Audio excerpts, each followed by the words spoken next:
Empress Eve is here today,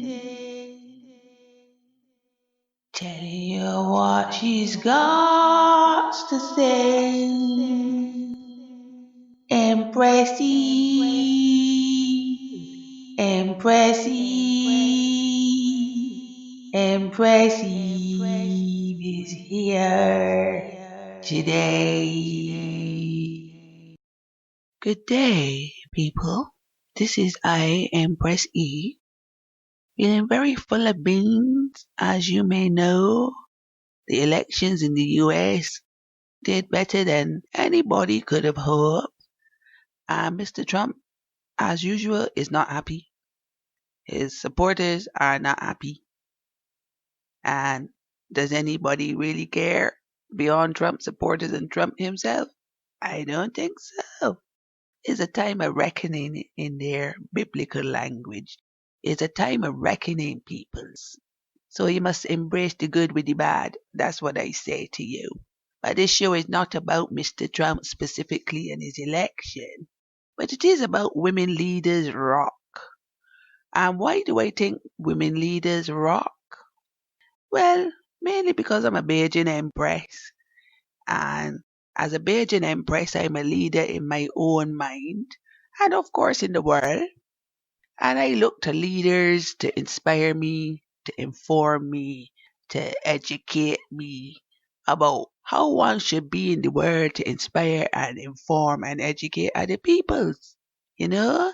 And if you listen to my podcast, that both Boris Johnson and Donald Trump don't inspire me particularly. I talk about them a lot because there is an example of the English speaking world leadership, and I can't call them people that inspire and uplift and empower, They have a history of lying, they have a history of corruption, they have a history of abusing of their powers, whether in the governmental field or outside of it. They have a history of abusing other people of other races. So I thought I would look at their spouses and what kind of partners they choose to have and marry. And then I thought I would juxtapose that, good word, right? Juxtapose that with a couple of other leaders, of course, from my own country town. Barbados is one of them. And the other one is Miss Jacinda Ardem.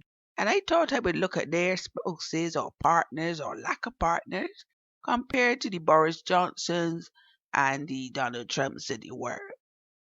One of the things I find very particularly strange is the people that does be the racists and the strange people who like to attack others and encourage people to attack others of color seem to be married to people that come from immigrant background or got some other races within them culture. So I was looking it up, and we all know Melanie, as he like to call her from time to time.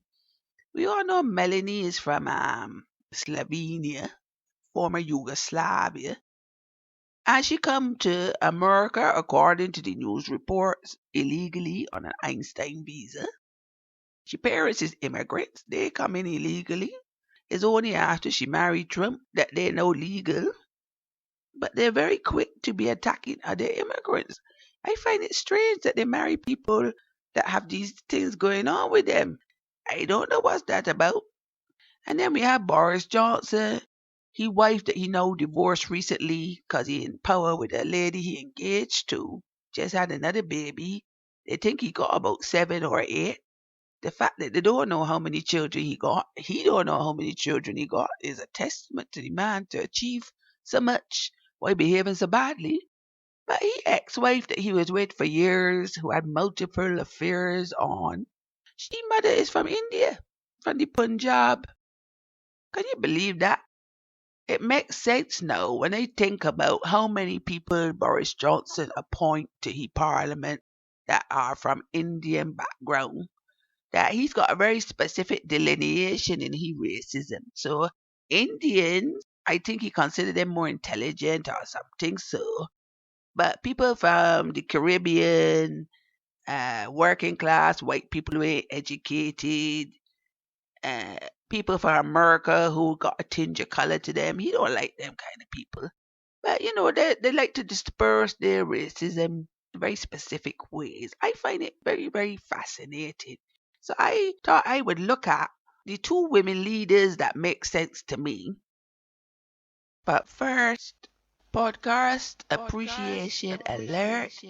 I just thought I would mention that I come across this podcast called Little Bit of Everything, run by two sisters, and it is a very interesting podcast. You know why? Because these people cover topics as diverse as self care, medicine, and murder. You don't get more diverse than that. Self care, medicine, and murder. I listen to a few of them now, and each time I end up laughing. They're also very relaxed in the way they speak.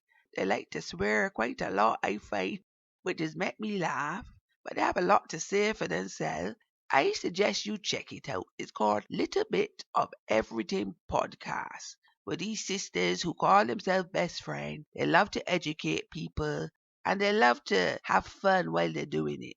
I'm pretty sure you will enjoy it. So check it out wherever podcasts are hosted. Right back to the program. One of them is, as we know, Jacinda Ardem from New Zealand, who did a sterling job with the whole coronavirus. And also when they had the mass shooting, you remember that in New Zealand? Man, she take charge. She take absolute charge. Ban all kind of assault weapons. Give people leniency so they could turn in the gun. And if they did it, she was prepared to lock them up. That woman don't play. What I find fascinating is that Miss Ardem ain't married. She engaged. She fiance. He's a former journalist and he presents a fishing program. He seems very pleasant. The man don't seem to have no trouble in the background. He seems stable. He seems supportive. You don't hear him making offensive comments. In fact, you don't even see him. Could you name the man? I can't name the man. I don't even know what his name is. That's how chilled out that relationship is. Trust me, if he was a man making trouble, we would all know what his name was. So she come into power. Why? Because the woman got vision. She got discipline. Because you have to if you're going to be a mother and bring your child into parliament and breastfeed them and all kind of thing like that.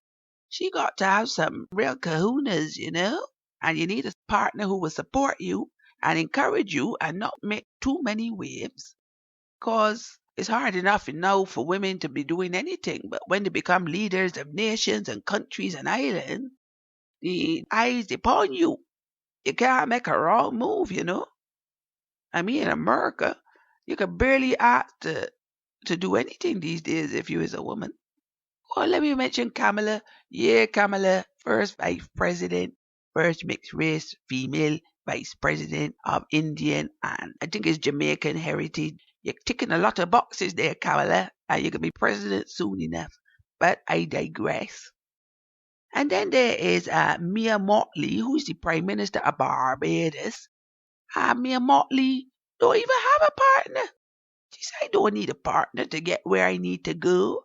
She's the kind of woman that you would know if she decided to have a partner, that partner would be kicking some butt. That partner would be encouraging and supportive. Because for a woman to get into power without a partner, she got to be some kind of woman. Apparently, because she ain't got a partner, there's people out there in Barbados asking if she might be of the LGBT persuasion. I wouldn't have a problem with that. I wouldn't have a problem with that at all, at all. Yes, why not, man? Let me have some LGBT prime ministers and presidents in the world. There's not enough out there. That is my opinion. Again, I digress. So yeah, this Mia Mottley, she apparently trying to turn around the whole Barbadian economy cause like economies across the world, they're out of control in many ways. They need to stabilize and build and grow. And she been in politics for a very long time. And she finally get where she need to go. And women have to be cleaner than clean, nicer than nice, brighter than bright to achieve them kind of things in the world. If they don't come from money, you know for sure that is the case. You hear what I say? And then as I say, we look back at the Melania Trumps and what's she name, Marina Wheeler with Boris Johnson, ex-partner, won't tolerate multiple affairs, Boris having children with other people, even while he married to she. And the other one tolerate that she man having sex with porn stars and after she just give birth. She's still there. She don't have a problem with it. Apparently, these are not the kind of women that encourage us to grow as peeps. You know what I say? So I just wanted to juxtapose that and ask you lot what you think about women leaders and the standards they are held to if they want to be in power, and male leaders in the English speaking world, our standards them held to if they want to be in charge. Because it seems to me there's a little bit of a hypocritical double standard going on there. I don't know what you people think. If you do think something, comment and let me know. You know, rate my podcast if you like it and subscribe if you can. I don't know if you can do that kind of thing. And leave a comment if you enjoy it and give me a feedback. How you think that men in the English speaking world who is leaders are held to a lower standard and the women they marry don't seem to mind that lower standard at all. And how women are held to a higher standard and seem to achieve so much more and do so much more with the power that they have. Thank you for tuning in, and I will speak to you next time. Empress Eve out.